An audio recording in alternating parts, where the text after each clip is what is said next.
All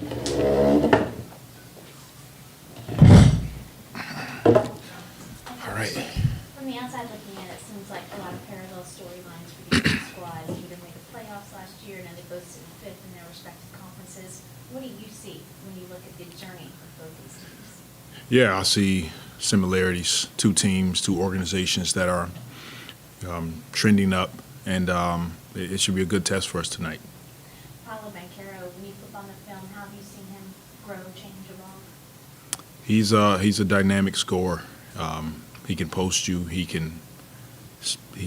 has the ability to ISO.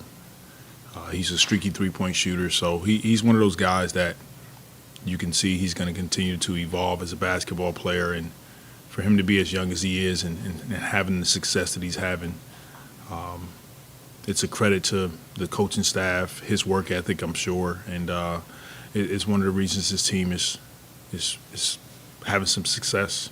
Continuing the parallel motif, very good defensive team Yeah. as well. How have they been able to maintain that the entire year? Well, you can see right away that's their strength, is their ability to guard teams. They're big, they're long, they're athletic, and they get into passing lanes, they get steals. It triggers their transition opportunities, and it seems like that's the foundation of the team. Really, with it being tournament time, I know you're a Detroit Mercy guy, but do you have like a Big Ten team you have a rooting interest for or anything like that? No, I don't. And Brandon, this is the 63rd game tonight. This is the most games he's played since his rookie season with the Lakers. What do you think has allowed him to just be so durable this season? He's put the work in, starting in the off season. I believe that playing for USA Basketball helps. You get an opportunity to play against high-level competition, and your body gets accustomed to the bumps, the bruises, the traveling. And so he was ready to come in training camp in elite conditioning. And then I think he's continuing to make adjustments on and off the floor that helps him be the best version of himself. So in your view, the ramp up was at least a part of that this year? Yeah, I do. I believe when you look at the guys that go play for USAB, they're playing against the best competition in the world, and they wouldn't be doing that otherwise. I mean, maybe a little player development work, maybe some pickup ball, but they're playing against high-level competition, and they come in better shape, better conditioning. Their game is, they found out some things that they wanted to work on, and it just makes them better for the season. So I believe that definitely plays a role in it. Coach, I want to pick up on the point that you were talking about with Orlando's defense. You Yeah. talked about their length and their tenacity, but Mo says it all the time. Jalen Suggs is the head of the snake, the guy who's a perimeter defender.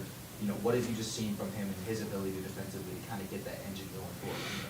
Yeah, he brings a ton of energy on both ends of the floor, but defensively, he's picking guys up full court. He's causing havoc on any opponent they play, and he's aggressive. He's physical. He's aggressive.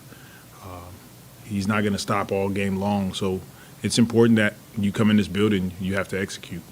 Coach, Zion Williamson's really been on a tear the last 6 games, averaging 29 points per game. But what people don't talk about is his development as a passer and handling the basketball. He averaged 1.4 assist to turnover ratio 2020 and 2022.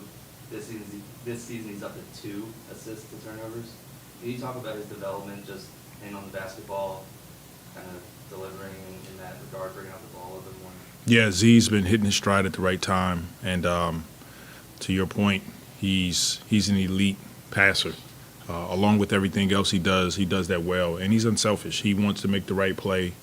It's something that we continue to talk about as a group, how important it is to make sure that we're passing up good shots to get great shots. And once again, it's a credit to the guys in our locker room because they're buying into it.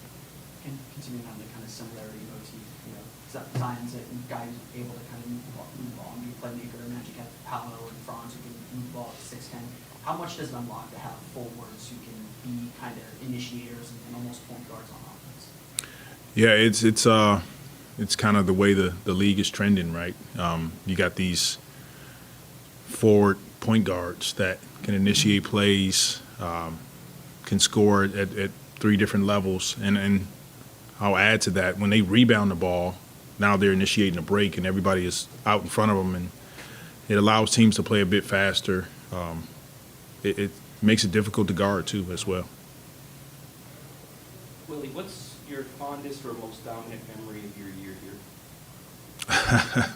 I don't know what my fondest or most dominant memory, but I am grateful that I had an opportunity to be here in Orlando, to play here, and to have an impact on so many young guys that are still playing now. Victor Oladipo, Vucevic, Aaron Gordon, Evan Fournier, Elfrid Payton was on that team, Dwayne Dedman, some of the coaching staff. So those are my memories when I think back to my time here is really the people that you interact with and the relationships that you build that, they're still continuing to this day. Coach, we know what Jonathan Isaac and Jalen Suggs mean here defensively. What does Herb Jones, what does he allow you to do defensively? Yeah, he's on the same lines in terms of his unique ability to guard multiple positions. He brings a ton of energy on both ends of the ball, but defensively, his instincts are incredible. He's physical. He's in passing lanes. He's contesting shots. He's rebounding. He really sets the tone for us on the defensive end. Okay, thank you.